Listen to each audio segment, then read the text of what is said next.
The deadline for candidates to file papers to run for office in the 2024 elections is fast approaching. Hawaii's primary election is August 10th. Contests on the ballot this year include a U.S. Senate seat, both seats in Congress, 64 seats in the legislature, 2 races for county mayor, county council races, and the Office of Hawaiian Affairs. Who are the favorites? What do you need to know about voting? Tonight's live broadcast and live stream of insights on PBS Hawaii start now.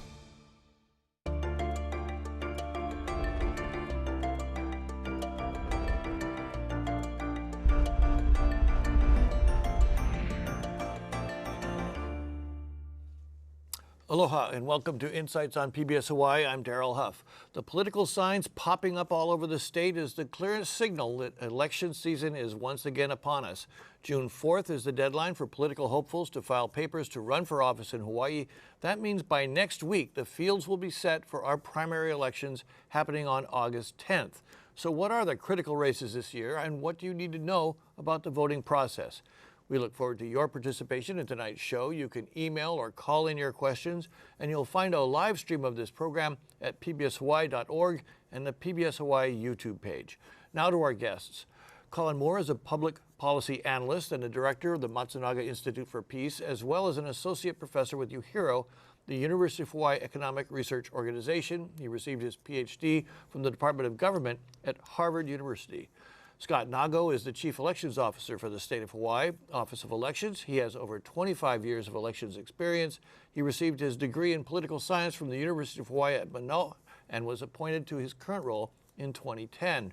Ashley Mizuo is Hawaii Public Radio's government reporter. She previously worked as a podcast producer for Crooked Media and as the City Hall reporter at the Honolulu Star-Advertiser. She was born and raised on Honolulu and holds degrees from Loyola University Chicago and the University of Illinois Springfield. And Dan Nakaso is the Capitol Bureau Chief at the Honolulu Star-Advertiser. He has been an editor and reporter in Hawaii for nearly 30 years. Before reporting in Hawaii, he worked at the Los Angeles Times, San Francisco Examiner, and San Jose Mercury News. He's a graduate of San Jose State University. And let's start tonight, Colin. We had the conviction of Donald Trump today. That's big news. Do you think this is going to have an effect on the atmosphere around our elections this year? Well, it's going to make it more crazy than ever. I mean, we're testing the Constitution in a way we've never had to test it before. We now have a convicted felon who's likely to be the Republican nominee for president.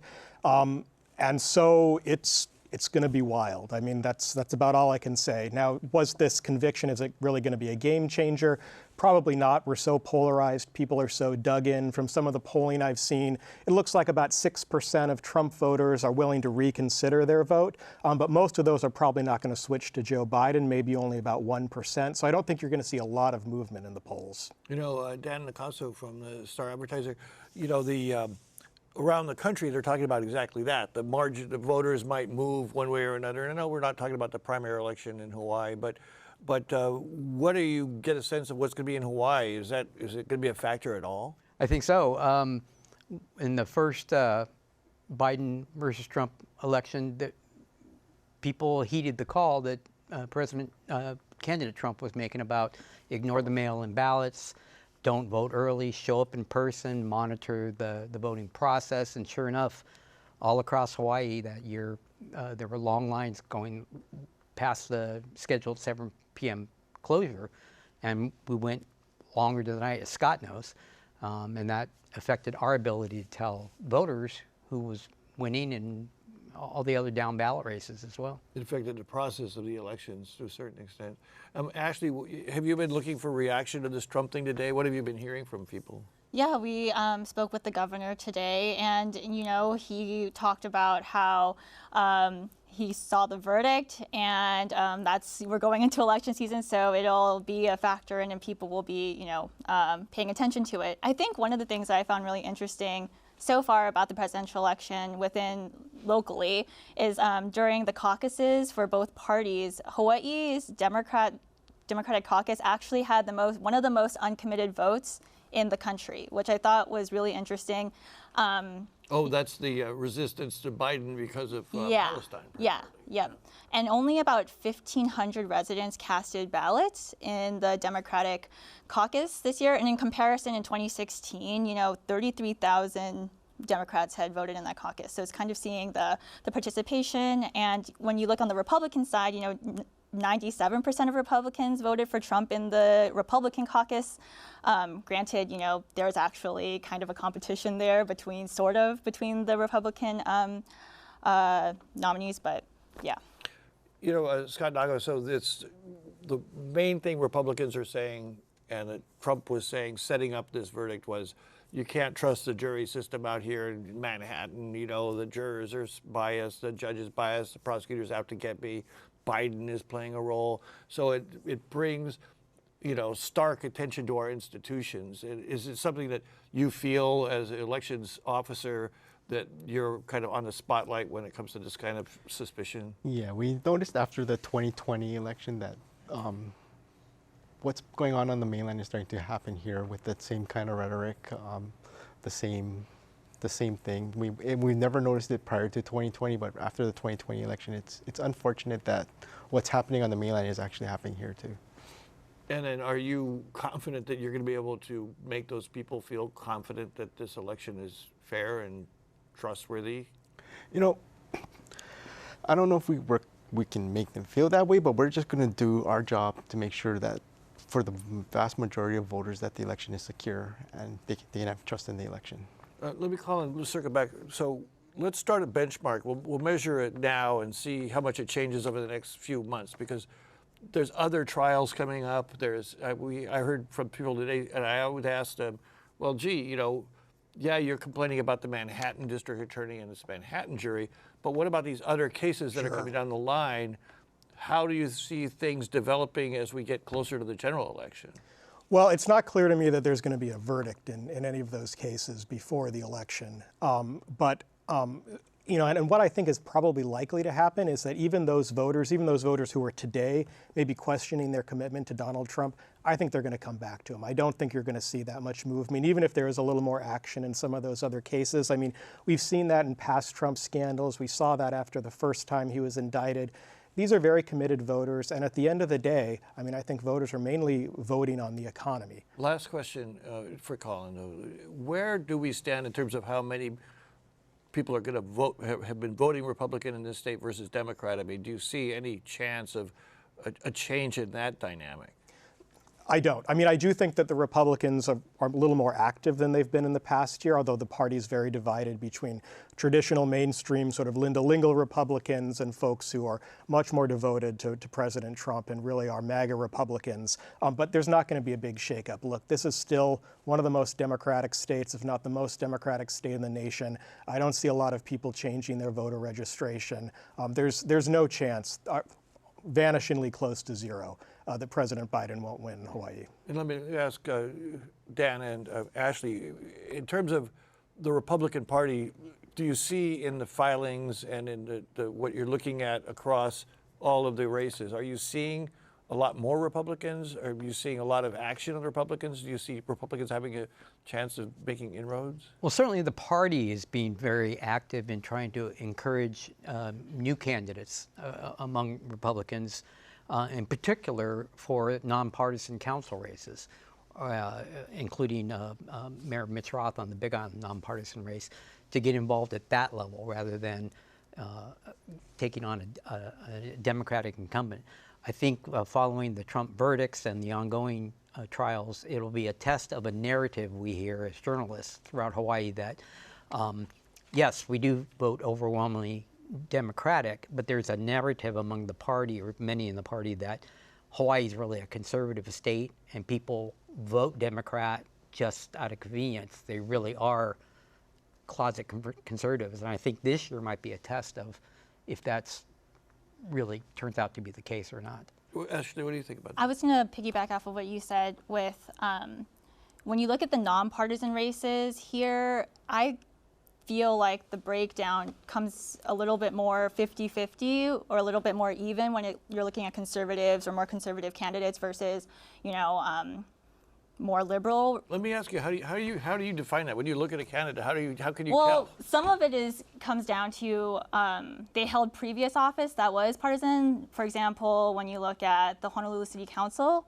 like Andrea Tupola, she was from the Republican Party and she held a partisan office. So those things are kind of easily available to look up. Also, yeah. And one thing that actually you've told me when I first started reporting here was, Hawaii is a democratic state, but it's not a progressive state. And I've kind of held that in my head as we've gone through, election cycles and whatnot. And so you can completely see that kind of shift when it comes to the nonpartisan races. So if you can somehow determine, which one those nonpartisan races are, you'll see a bigger 50-50. It's actually a fascinating thing about local politics. I agree entirely with what's been said. This is not a progressive state, and I can't give you any better evidence than to say that, look, medical or marijuana legalization failed again. But the Republican brand here has been poisonous for decades. And so it's very, very difficult when you have that R attached to your name to do well. But if you're just running in a nonpartisan race, you're running as a center-right candidate, like we've said, those candidates have shown a lot of success. I actually think the Republicans here have done themselves a disservice by really embracing the mainland brand of the Republican Party. I think there is room here for Republicans, and they've been successful in the past when they've just presented an alternative to the Democrats. I don't think it's that people love the Hawaii Democratic Party, but the Republican brand here is very, very difficult sell for a lot of local voters. So let me just ask a broad question. Now we're getting back to the primary election primarily. Is that are we seeing excitement? Are we seeing a lot of people wanting to jump into politics or not? Dan, what's your sense of it? Well, there's a lot of enthusiasm, and I would say even frustration among younger generation who is frustrated by the way things are going, and they want to get more active. Certainly, there has, the last two sessions, we saw a whole wave of especially in the House, who tended to be younger. That's encouraging, just not for their politics, but just because you don't want it left to the same old people doing the same old thing. I think there is a lot of enthusiasm now. Whether people have the fortitude to go raise money and campaign, I think that's where there's a dividing line. But I certainly don't see any lack of enthusiasm among a younger generation that wants to see change, wants to get involved, wants to be more active. Scott, in terms of numbers of candidates, how does this election stack up? The contested elections and so far, we've got a few more days. Yeah. But I've noticed a lot of people not even pulling papers. I just don't feel like there's a lot of people running. So the last time we looked at the number of candidates that actually took out papers, it's a little less than 4 years ago, but when you look at the number of the candidates that filed, that's a lot lower. So we were expecting a rush of candidates to file that have taken out papers that will be filing in the next few days, because Tuesday is the deadline. What do you attribute that to? Any sense of it? It's really hard to say. I mean, why candidates do what they do, that's not something I like to delve into.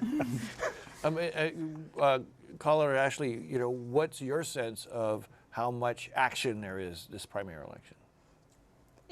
Go ahead, Ashley. I was going to say, it feels a little subdued, although I will say I feel like there's a lot of momentum on the more progressive side of when you're talking about ideology, like more younger progressive candidates, they seem to be a lot more fired up. And then on the other hand, the hyper-conservative kind of MAGA brand of Republicans seem super engaged, and you can see that on social media playing out a lot. You'll see very engaging videos from both of them, but that kind of middle ground you're not seeing as much. And I don't know if it's because maybe the generation isn't as interested in using these types of tools, or if it's we're just kind of starting to mimic the way that national politics is going, where it's becoming more and more and more different from each other. Let me just throw this out, a question from Ed in Pearl City, which I think is a fair way of opening up this conversation. Hawaii traditionally has a low turnout in elections. What needs to be done to get residents to vote? No vote, no complain. My impression is that a lot of the elections are kind of boring, and that might. What's your feeling about that? And do you see us making any progress this year in getting exciting elections out there to get people to come? We're not going to make progress this year. I mean, I think this, and I hate to say this, but I think this is going to be one of the most quiet, boring elections in the state's history. Okay, that's it. We're good. We're good. That doesn't mean there aren't a lot of important races, but there's a lot of incumbents who, no one's even pulled papers to run against them. All of the excitement's really going to come from the top, from the presidential race. This is always the $64,000 question in local politics. How can we get more people to participate? My idea was that we help more candidates run by making it easier for them to raise money, to provide a public funding system. The legislature, unfortunately, didn't pass that. I do think that's a big hurdle for a lot of younger candidates. Having to raise money makes it harder to run against incumbents. The other thing, and this is a little bit of a pet theory, but I think there's some truth to it. Politics has become very rough. I mean, and it's always been rough, don't get me wrong, but you are under so much scrutiny under social media. I think for the top level races, people are worried about the super PAC attack ads. It really can be rough on your family. And so I think that at least for the folks who are kind of more mainstream candidates, not necessarily the driven progressives or the driven conservatives, they ask themselves, look, is it really worth it? Do I want to put my family through this? And I think for a lot of them, the answer to that is no. Dan and Ashley, what pattern do we see that's being repeated this year in terms of where there are contested races? Probably on the House races, I would say, because all of them are up for election, and they got the redistricting has kind of shuffled people around. I think we had 20 newcomers this year, plus a couple huge people freshman appointed. class, and also that just also means that the legislature is skewing a little bit younger. And I think that because of that, maybe those candidates are a little bit more fired up. But we've also seen a lot of people trying either vacating their positions and trying to run for other offices, like going from the representative side to the Senate side, so opening up a few seats basically. And when there are open seats, that's when we see actual competition, and also freshmen, like the younger, newer candidates. They're more likely to get challenged than incumbents. So that's the pattern that seems to be apparent. Well, in the legislature, you have to remember, it only takes 3,000 or so votes to become a state senator or a state representative. And what we hear repeatedly is voters respond. They like the door knock. They like being able to share their 2 cents with a candidate. They like to see you sweat to be indelicate about it. They want to see a candidate working hard for their vote. And so, but when you're talking about fewer than 4,000 votes in a lot of these races, it doesn't, hard work will pay off. But Colin's right. I've talked to so many people that just shaking people down for, not shaking down. politely asking. Raising campaign funds, especially among your constituents, is distasteful for a lot of people. But for those willing to work hard, it can pay off. Now, that said, it's not automatic. And not too long ago, we had, in this year's primary, we have a well-known name, Ken Inouye, son of Daniel Inouye, first-time candidate. I think he's 59, running against Trish LaChica, who was appointed last session and served a full session this time. Younger, 2 younger children. That's going to be an interesting race. But again, it's not anybody's to walk away with or take for granted. And we have the example before of Gary Gill, the son of the legendary Lieutenant Governor.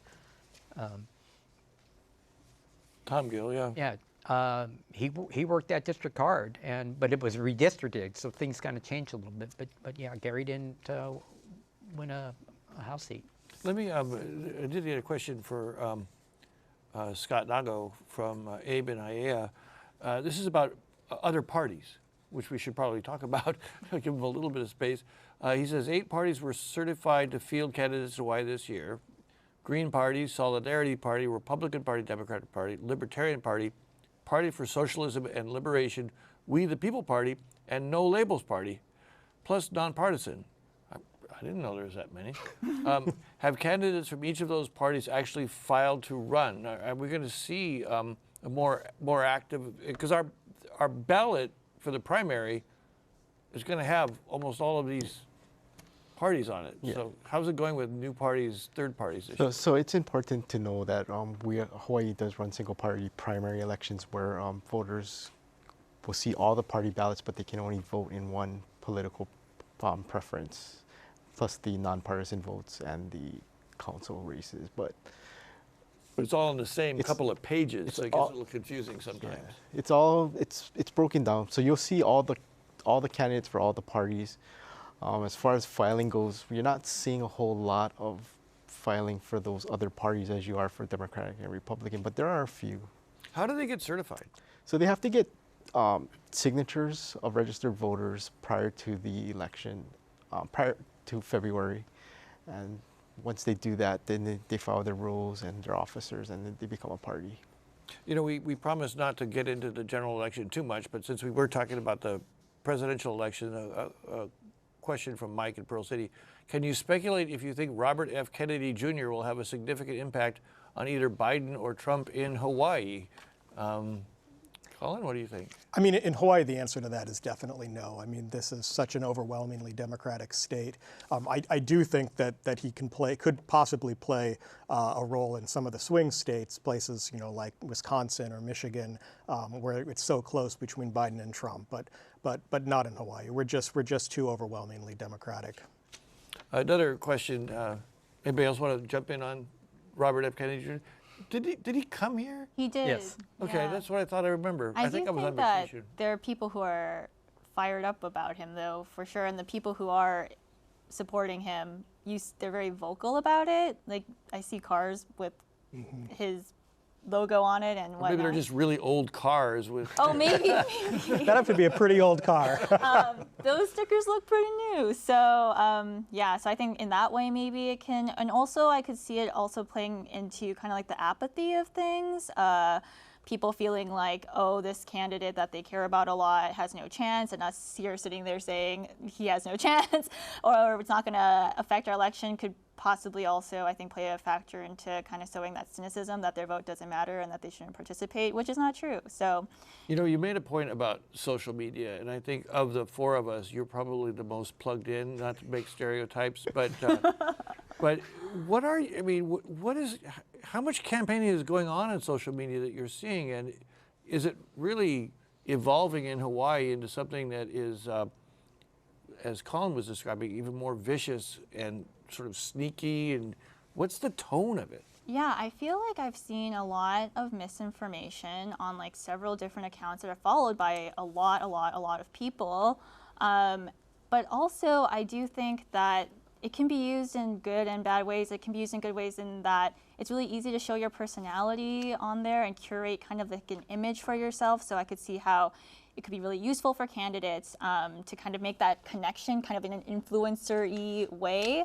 But there is a lot of misinformation out there. And so it's really difficult, I think. Well, I think the other danger if you're a consumer or a voter is for the last couple election cycles, I've heard from people who are convinced candidate A is going to win because they were living in that vacuum and not looking at the total picture. And I've talked to several people that were crushed. They were convinced candidate A was going to win, and it was nowhere to be seen. So I think as a voting public, there is a responsibility to kind of be aware that you might be in an echo chamber and talk to other people. You might get surprised. Yeah. And to check your sources. Like, I think one thing that is good to keep in mind when you're on social media and it's election season is if you see something and it triggers a really intense reaction in you and you're like, oh my gosh, I can't believe that this is true, you should check with other sources, because usually misinformation is super inflammatory because it's going to catch your attention. So yeah, I think that's like something to keep in mind during election Is there, season. I mean, there's way less regulation of social media than there is of traditional advertising, right? So can you get away with way more? I mean, sure. I mean, in most cases, these are just, people who are enthusiastic supporters of the candidate doing it. They're not, candidates aren't buying these ads where it might be regulated. I mean, the thing that I expect we're going to see for the first time in a big way this cycle, maybe even here locally, are a lot of deep fakes. The legislature, I believe they passed that law this session, but it'll be harder to crack down on individual voters. And now AI is so good, it's so easy to do that. You don't have to pay money to have someone do that for you. I mean, I think supporters of certain candidates can put that kind of misinformation up online easily, and it could spread. So I think this will be the first election where we really encounter those kind of tactics, I think, even in the down ticket races. I'm sorry, especially in a down ticket race, right? Where Yeah. It doesn't take much. it doesn't take much, and by the time Exactly. the opposition candidate finds out something's happening, it could be too late. Yeah, in the old days, I hate to represent the old days, but I kind of do. When someone tried to smear somebody, you had the traditional media kind of going, we won't report that. Yeah. We don't have that check anymore. I just wanted to say that the legislature this year passed a bill making it illegal to make deep fakes using AI. Is that really a concern? Susan Makiki raises that. Ashley Mizuo, do you see a real threat of that people are going to at this lower level, or? I mean, I think it depends on how easily. I mean, I think yes, in that even just one of these types of deep fakes or whatnot, that can sow so much destruction for a campaign so rapidly that yes, I think it's a problem, definitely. But I'm not sure how advanced we are yet with doing that, so I'm not sure how much of that we're actually going to see. But it's good that the legislature did decide to pass it preemptively, because it's only going to become more popular. I mean, social media a couple of years ago was barely on the map, and now it's probably going to be the main way that people campaign, honestly. So I think it's more preemptive, I would say, but I wouldn't be shocked if we did see some out there. Dan, do you see the possibility with this kind of growth of social media and so on, of really fact checking the way traditional media used to do it? It's both easier to fact check, but also you're constantly chasing what is reality from somebody. So it's to me. And you have to choose which things you're going to fact check, yeah. right? So are you going to fact check a quote unquote smear in a way down ballot race in a small House district or on a neighbor island, or are you going to focus on the big races, right? Yeah. No, and to be honest, there's a couple things have come to me already about, this doesn't smell right, check it out. And, I do, and it's like, okay, that was. It wasn't as bad as it looks. Yeah. And I think it's hard when people, there's also that distrust of media. It sometimes feels impossible where, you're out there, you're doing the research, you're talking to people, you're trying to disprove this thing, and people will just write you off and they'll say, oh, it's fake news, it's not real, like the crooked media, da-da-da-da-da. And so fact checking these types of posts is hard, because everyone's been saying, you're stuck in this cycle. So the more of that type of content you consume, the more skeptical you're going to become of traditional media companies. And I think especially at the local level, everyone here is very responsible journalists, doing their job as much as they possibly can to fact check things. But when you're stuck in that loop, it's really easy to not be able to get out, I think, and the algorithm will just continuously feed you that type of information. Scott Nago, in the past, the elections division would put out a candidate information. How much of that are you guys doing this year? So the legislature did pass a law for this election that would require us to put out a digital voter guide. So there will be a digital voter guide where voters can look at to see their candidates, and a 149-word statement as well as a picture. 149. It's no more than 150. Oh, that's pretty specific. Yeah. So how's that going to work? So when candidates come to file, they do provide a statement as well as a photograph, and then we'll compile that and have that ready. So when ballots are out to households in July, voters can go to our website to look at their candidates and read up on them. So they're doing that at the very front end of the process. Correct. Right. So they're doing that up until Tuesday. Yes. And they can't go back and change it. No. If they're getting blasted by their opponent, they can go. Okay. So it's basically a very forward-looking What kind of statements are you seeing from people? Have you been able to look? No, it's. I mean, there's not really much you can really say in 149 words, but it's just. It's to inform the voters, because an informed electorate is it's a better electorate for all of us. So it informs the voters of what the candidate stands for. Colin, what do you think of that idea? I think it's a terrific idea. We should have had it a long time ago. I mean, they've been doing this in California for decades. So I'm really glad to see it finally made it through this time. How do voters respond there? I mean, I think voters love it in California. I mean, it's sort of a ritual to go check the voters guide. I mean, and it's a great way just to find out who these people are. I mean, how else are you going to do it? You're going to Google it. That might not be a reliable source. Who knows what comes up on your first hit? So it's just a way to say, well, I don't know who these candidates are. I'm going to take a look and see what their background is. I mean, I think this works particularly well with our new mail-in ballot system, because there's your ballot. It's sitting on your kitchen table, and you have the luxury of time. I mean, you're not stuck in the ballot box trying to make a decision right away.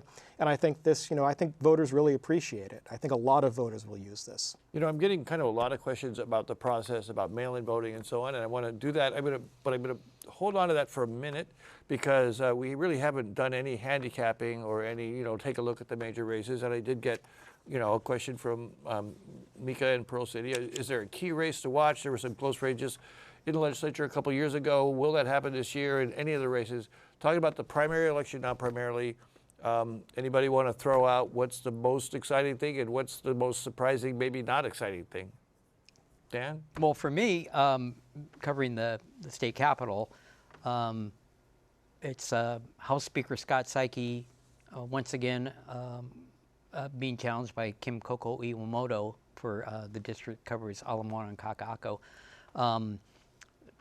Again, they've been close races. I think he won by 161 votes last time.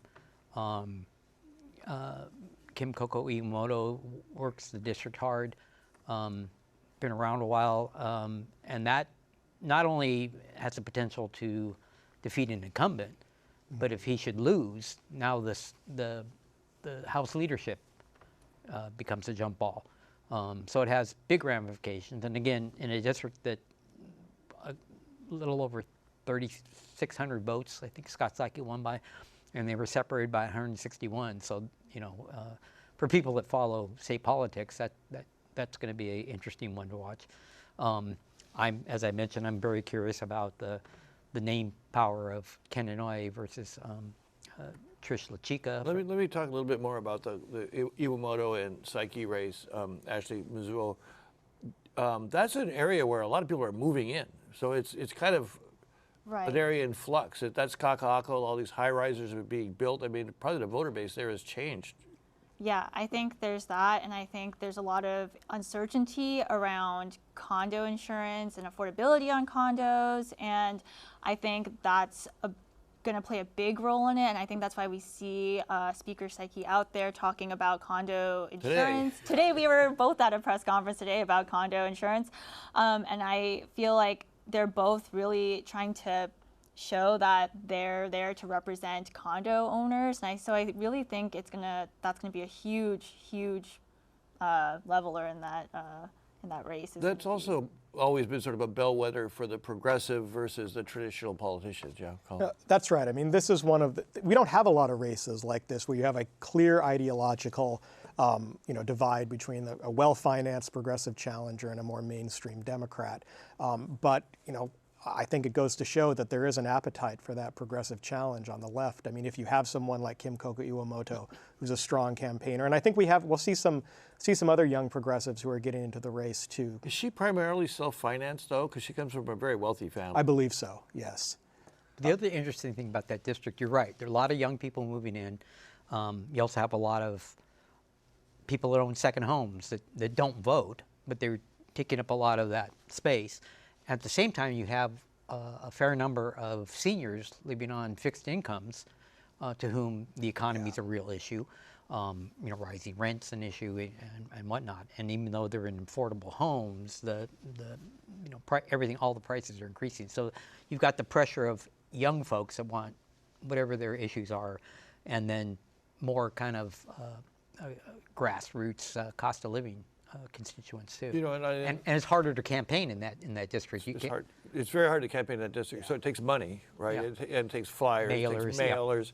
But also, on the other hand, Scott Saiki is the Speaker of the State House, and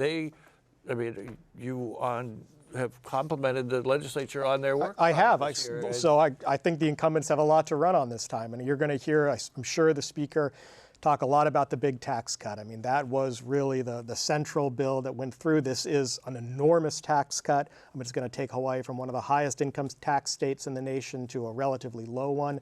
So you're going to hear a lot from the Speaker about that tax cut and some of the other things they passed. But I think that's what he's going to feature. Well, not just the speaker. Sorry, you're right. Oh, and not yeah, just the speaker. Exactly. All of them. Yeah. It wasn't like a lot of people stood up and were against tax. Exactly. Yeah, Exactly. it was And it was a absolutely unanimous. sneaky little bill. Like it wasn't talked about very much, and then at the very end of session, that's when Literally the literally last like the day. last days. There was Yeah. basically barely any to no coverage on it until like the last 4 days of session. Well, part of it was the cycle of Replace.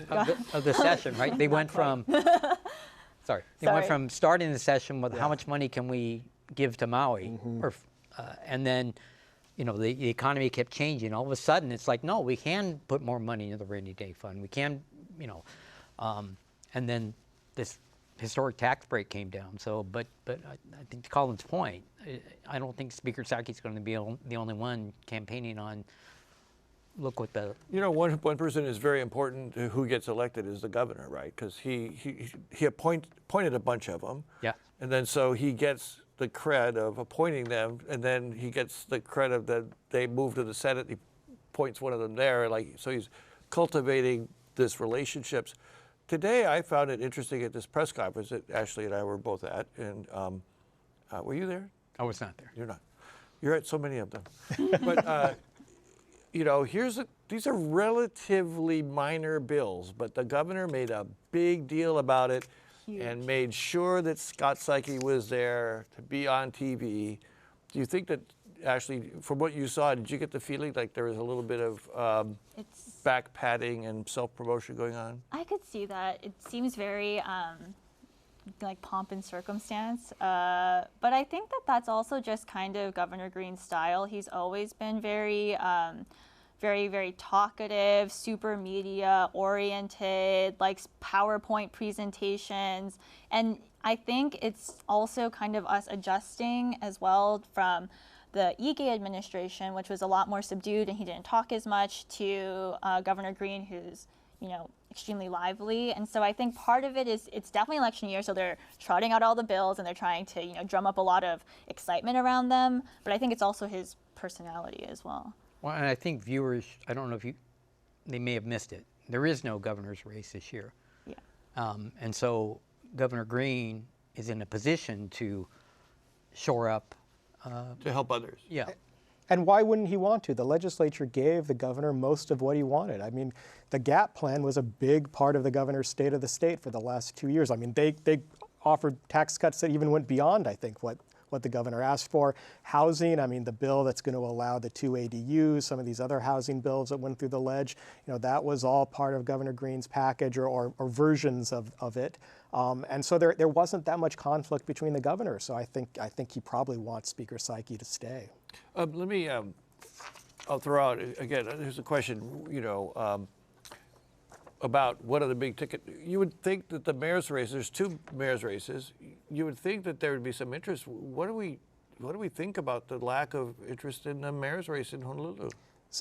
This is extraordinary. I mean, we have Rick Blangiardi. As far as I know, we were talking about this before the show. It looks like there's only one other candidate who has filed. Others have pulled papers, but no major candidate. I mean, someone who's held elected office before, we expect will be well financed. In the history of this city, and I think it's fair to say, going all the way back to Mayor Fern in 1909, we've never had a situation like this where the mayor is essentially going to go unchallenged. And I think there's a lot of things contribute to that. I think Blangiardi hasn't made any big errors. He's a very strong communicator. He hasn't been dragged down by heart like some of the past mayors, but it's still surprising. I mean, normally on this program, this would be the highlight of the campaign season this year because the governor's not up. It's the Honolulu mayor's race. But we also have not only a named contender for mayor, but also no well-known candidate for city prosecutor. At the That's same right. time, That's right. simultaneously. No other candidate, right? No one is running for against Steve Alm. Yeah. And you know, and at the city council level, there's really only one interesting race, right? That would be Calvin Say's district. Right. He has not filed papers to run, and in previous reports said that he is debating whether he will or he won't. But that one's pretty interesting because there are two pretty well-known people who are going for that seat. One of them is Representative Scott Nishimoto, and he held a really important position this year on the Finance Committee. He really drove a lot of the budget talks, so there's that. And then there's also former Representative Dale Kobayashi, and so they're both pretty well known, and they're both running for that seat. So I think that's the most competitive one. My thought about Mayor Blangiardi and his kind of appeal, I guess, that seems to be unchallenged, is he's a really good example of somebody who is truly running a very nonpartisan race. You know, back in 2016, he said, I mean, not in 2016, sorry, in 2020, he was running and he was very vocal that he was a Republican. And, you know, you kind of see him straddling that line. He does some things that seem more conservative and does other things that adds to his appeal in some ways, and makes it harder to challenge him, I think. You know, I just want to bring up, you know, we talk about the Honolulu Council, the Maui Council, they all have to run, I think, and they have, you know, they have to run countywide, even though their district broken up. You had this massive fire. I'm curious, Scott, I mean, how much have you had to worry about getting people who live in that district actually the ability to vote in that district when, you know, the address is Ash?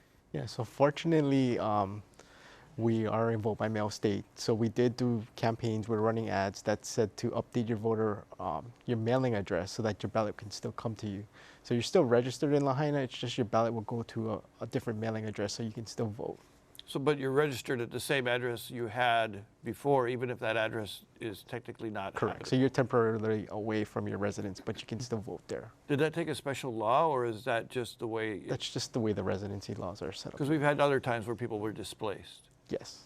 Okay, and then, but what do you think politically, Colin, about Maui? I mean, are we seeing in the past with Maui there was always a sort of pro-development versus anti-development. Do you see after all of the lessons learned of the Maui fires that maybe that this is not the year to run as a development candidate on Maui? I'm just wondering.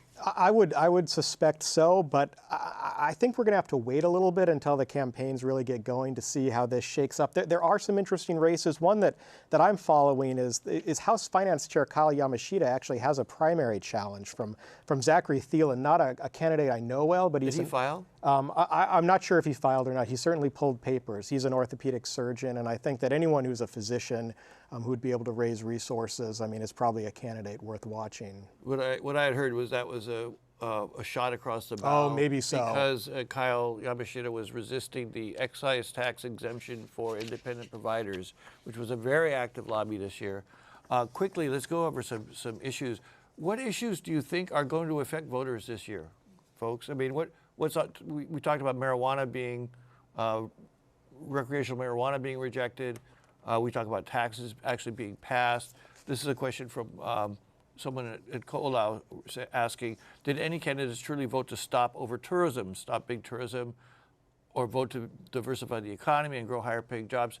Are people looking at that and how they make a decision about voting, do you think? I think there's a pent-up desire for all of those topics.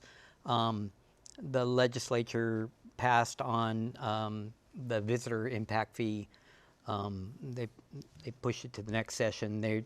Everybody's in favor of some form of it. It's the funding mechanism, whether it's increasing the TAT tax or charging a one-time user fee. There's all kinds of models. And Governor Green has said that's another way of reducing tourism. In other words, you got to pay more to go to Hawaii. Maybe it'll keep some people away. Affordable housing, huge issue. And there were some successes with that this session, but it affects all of us.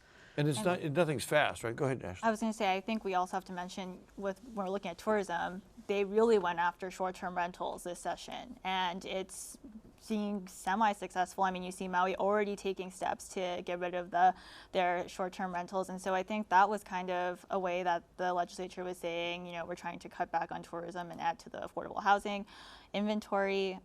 So yeah. So yeah, I think the point to be made, and Barbara and Y and I asked the same question: Will affordable housing crisis be an issue in the election?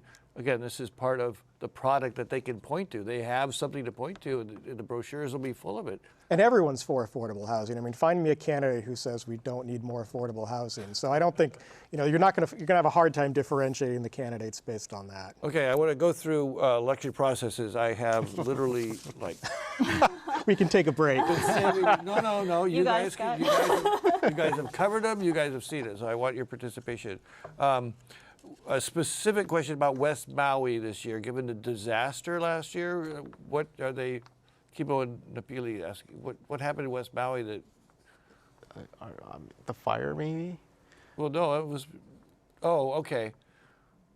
Oh, okay. You answered that question. I misread that thing. I was thinking disaster like at election night, which was 4 years ago. It's a whole other thing. Did mail-in voting that we started about a few years ago improve voter turnout? Neil and Hilo. How are we doing with mail-in voting? So in 2020, the first year we went to mail-in voting, we had the highest turnout ever. This past 2022, we didn't have as high a turnout, but for the primary election, that was the second highest turnout only to 2020. And for the general election, that was the highest midterm turnout, non-presidential turnout ever. And do we attribute that to the mail-in? It's really hard because turnout isn't driven just by ease of voting. There's a lot of factors such as issues, candidates. It's not just simply the ballot comes to you voting. So what has been the effect of mail-in voting? Colin, Dan, Ash? It's helped, and Scott's right. The first time out, I was surprised at how much it seemed to increase our voter turnout.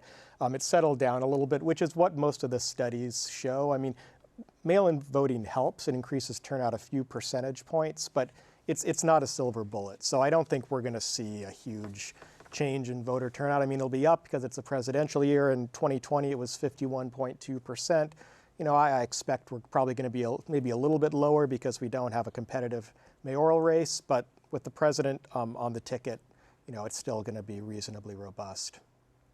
Dan or Ashley? Yeah, I think part of the issue with mail-in ballots is that there's a lot of distrust that's been sown around it, and I think that's really stymieing its effects to increase turnout. Because I mean, speaking from someone who has used mail-in voting, it's super easy, and you just like write it, and then you can take it or you mail it or whatever. It's way easier than going Even in when person. you do it at the very last minute. Yeah, as I have.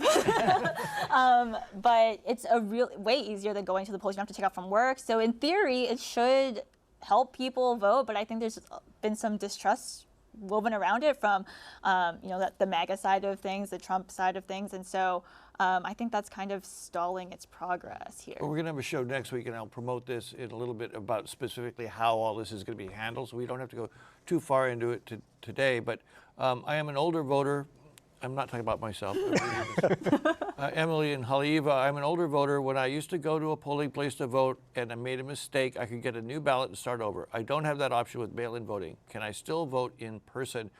What is the plan for in-person voting? So first of all, you do have the option of requesting a replacement ballot, and if you do make a mistake. But we do offer in-person voting starting July 29th with voter service centers. They're not like polling places, so there are a limited number of voter service centers. But you can go there, you can register if you're not registered, you can get a replacement ballot, you can actually vote there. So there are options to vote in person. How many centers are we going to have this So year? it depends on the time. So there'll be two, one in Kapolei Hale and one in Honolulu. On Oahu, there'll be one in Kapolei Hale, one in Honolulu Hale. And so it's open for a 2-week period. The first week, there's going to be one in Kaneohe. And then the second week, there will be one in Wahiawa District Park. But Scott, to Emily's question, can she take her spoiled ballot to a voting service center and say, I messed up? Can I? Yeah, and they will issue her a new ballot, and she can either vote it And, she can vote in person there, or they'll give her a new ballot to mail back. And then what about in the neighbor islands? So the neighbor islands do have, there's one on Kauai, I believe there are 2 on the Big Island, and on Maui they're opening up a few new ones. I believe they're opening up one in Lahaina. I'm not sure of the hours. You can go to our website, elections.hawaii.gov, to get the details on the locations and hours. Do you guys think that we're going to have challenges at these voter centers this year, especially on election night? Yes. Dan is nodding. Yes. I think going back to how you started the show, the guilty verdicts and the ongoing trials is just going to sow more dissent, especially among Trump supporters, about trusting the system, right? Colin made the point about distrust in our institutions. Voting is one of them. I mean, it's as Americana as you can get. And we saw it in 2020 when people just circled Honolulu Hale and Kapolei Hale, and they were going to vote in person. And I talked to a lot of people that were watching everybody else and watching the process and just looking for something. I think it's going to get amplified, especially in the general. I think I've never seen there be so much controversy over voting and things that seem very simple or very like mechanical aspects of voting that people have generally accepted with very little resistance. And when you saw some of the legislation that was going to change any type of thing related to voting, anything voting related really at the legislature this year, there was huge turnout from people. It was extremely emotionally charged, I would say. People were really, really angry about it and distrustful of it. And so I think I would be shocked if there wasn't more of that this election season. Scott, are you prepared for that kind of stuff happening on election night or in the run-up? You know, it's hard to predict what the lines will be. It's hard to devote services. So the lines are pretty much an election day issue. The day before, you could have went in and it would have been like a 5-minute line, whereas on waiting till election day, you're going to be prepared. You have to be prepared to wait for up to maybe 2 hours, 3 hours. I mean, so it's really hard to devote resources for one day when it's really a 10-day period that they can vote, and they can also vote by just dropping off their ballot in the mail. Colin, is there a suspicion, particularly among Republican voters who may prefer the paper ballot and so on, that this whole mail-in thing is an effort to suppress their vote? Absolutely. I mean, and they've got that idea from former President Trump, from some Republican leaders, that they should be suspicious of mail-in voting. And frankly, it's very sad. We have a lot of problems in our political system. The way we cast ballots is not one of them. Ballots are very secure. Mail-in voting is an extremely secure way to cast your ballot. But because they have sowed this suspicion, and I think it's mainly come from the right. I usually try to be neutral, but I think in this case it's fair to say that it's mainly come from Republicans, that people don't trust the process. And there's really no reason to do that. There's been many, many investigations, many studies of mail-in voting across the country. It's extremely secure. There's no reason for folks not to trust it. But there is that suspicion, and this is yet another one of our political institutions where, and I'm surprised, I wouldn't have said this 15 years ago, but you know, the trust is just completely eroded. Can I add one point to that? So I've been down to the Capitol while the ballots are being the mail-ins are coming in, and and I've interviewed many observers, volunteer observers, many of whom were very skeptical about the process.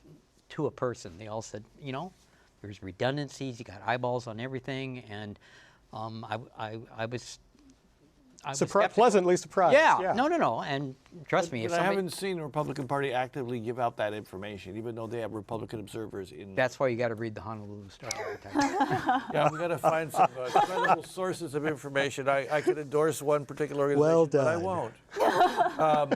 Really quickly, Zachary Thielen, this is the district on Maui, represented by Kyle Yamashita, has not yet filed papers, although he's taken out papers, but he hasn't filed them.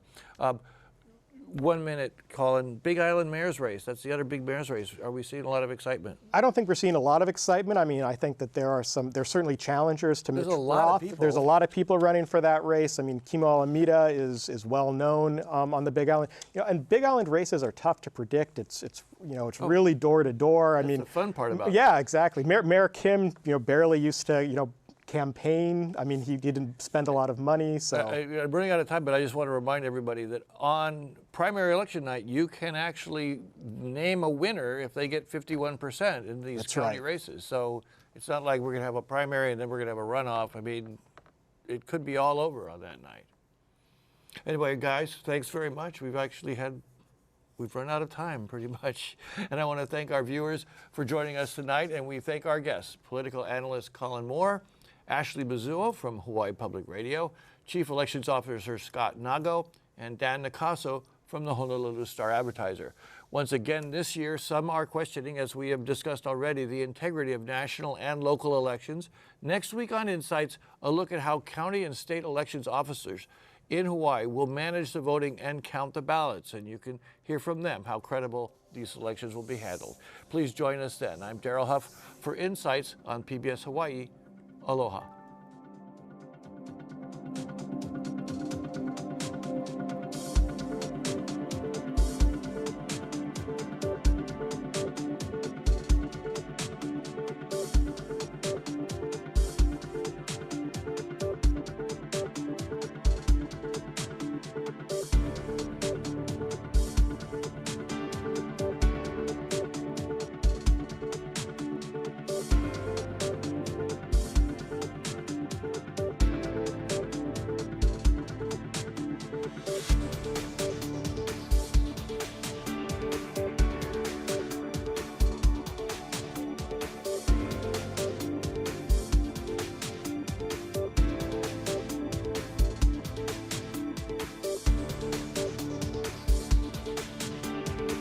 Local broadcasts of Insights on PBS Hawaii are made possible by the support of viewers like you. Mahalo.